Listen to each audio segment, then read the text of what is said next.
Welcome, ladies and gentlemen. Pastor Mwangi has come out to release a very disturbing message to Kenyans at large. When I was just watching this video, I realized something sensitive that we as Kenyans, we usually ignore and we don't care at times. So when I watched the video of Pastor Mwangi, he came out exposing how the government and those elected leaders are having a kind of behavior of misusing public resources. I want you to watch the video of Pastor Mwangi, then we continue.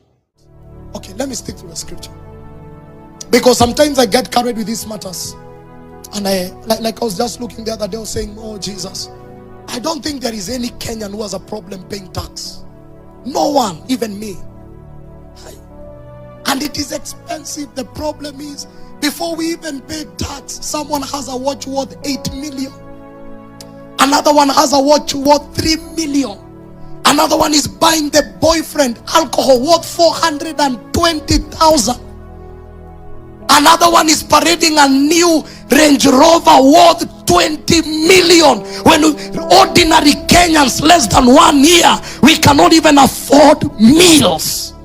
It is like an insult on your face. You know, it's like an insult. Yeah, I know you have money, I know you can buy, but it kind of feels like, if this is how you want us to run, it's painful. I looked at it, I said, I wish you could buy that boyfriend alcohol without showing us now, when we cannot even buy our children food, and then you stand and pass a bill that affects the whole of Kenyans, and something begins to tell us, are we financing your luxury? We don't have a problem paying tax, but the question is, could we be financing your guzzlers?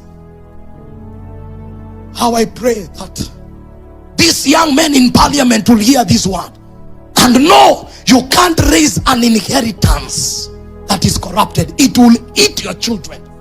Yeah. Tupatia punishment ya kutupatia viongozi wale wanakuja kutulibia. Sisi hatuna nguvu. Sisi hatuna nguvu yoyote. Sisi hatuna uwezo. Yote inayofanyika, watu wa Uasin Gishu, watu wa Trans Nzoia, watu wa Kakamega. Now, ladies and gentlemen, we are having leaders who are misusing public resources, buying an expensive kind of watches, buying an expensive kind of pens, as initially, when NYS scandal hit Anne Waiguru as the cabinet, or rather minister of devolution, I think the ministry was removed, if I'm not wrong. We saw Anne Waiguru buying a biro for 800,000 Kenya shillings. One biro. I saw Kipchumba Murkomen wearing a gold, ceramic gold watch worth 1.4 million Kenya shillings. And by the way, the salary of Kipchumba Murkomen is not that. Kipchumba Murkomen's salary is 900,000 Kenya shillings. The watch that he's wearing is 1.4 million Kenya shillings. I know some Kenyans will tell us that these people have their businesses. Let me ask you, even if you have a business, you will not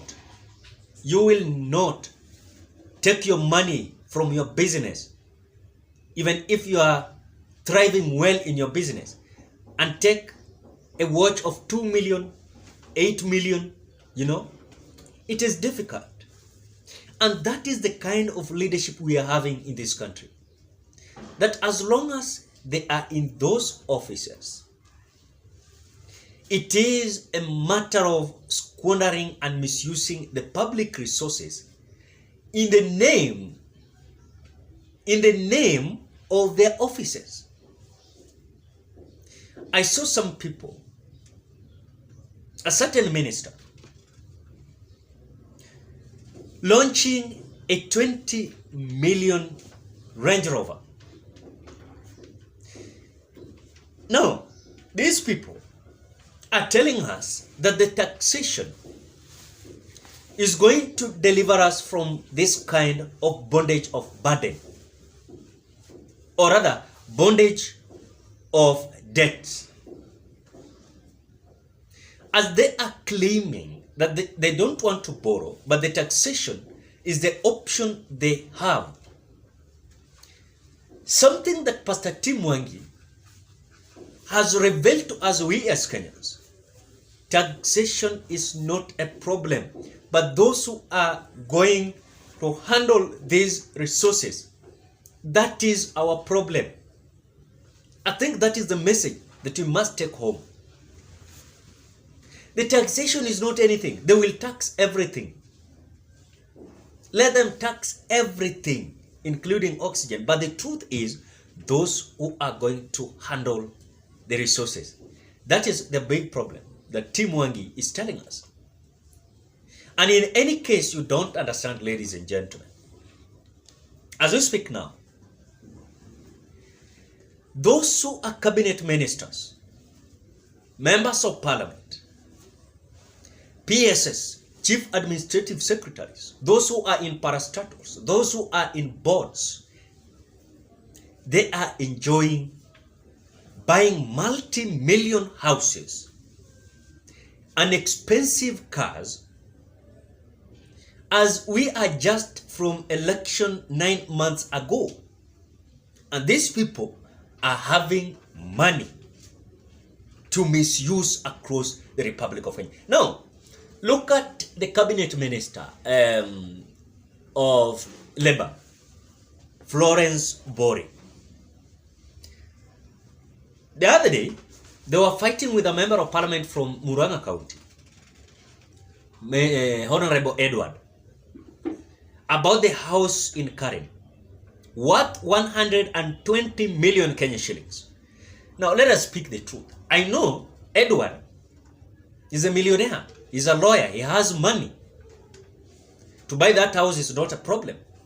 Now, look at, and again, Edward, Honorable Edward from Murang'a, is a first-term member of parliament. Look at Florence Bori. She has never been a cabinet minister, principal secretary, chief administrative secretary. But now, these people, they have their businesses, but they're not using their businesses to buy these multi-million houses. But some of them are using the public resources. For example, members of parliament, they're being given these resources to distribute as bursaries. They're usually being given 100 million per year. 100 million per year. Now, this 100 million per year, we are being told some Kenyans are not receiving these bursaries as it is expected. These members of parliament are using these resources to better their lives. Look at the CS, Florence Bori. She is a cabinet minister of Labour. Her ministry, William Ruto allocated some billions of money. They are misusing these resources set to assist them in their offices to use better their interest. Ladies and gentlemen, as much as we are concerned, we must realize that the leadership that we have, it is just pure leadership to better their interest and their life. As Kipchumba Murkomen is wearing a ceramic gold watch worth 1.4 million Kenyan shillings, and I heard someone also bought a watch worth 8 million Kenyan shillings. Really, a watch of worth 800 million Kenyan shillings. Now, ladies and gentlemen, this is the kind of leadership we have. So when you decide next time to elect a member of parliament, MCA, senator, women representative, governor, and other leadership in your county, ensure you choose wise. Ladies and gentlemen, I think the message of Pastor Mwangi has been taken home. Drop your opinion at the comment section below. Otherwise, thank you so much because of great support. Please consider subscribing, liking, commenting, and sharing this video.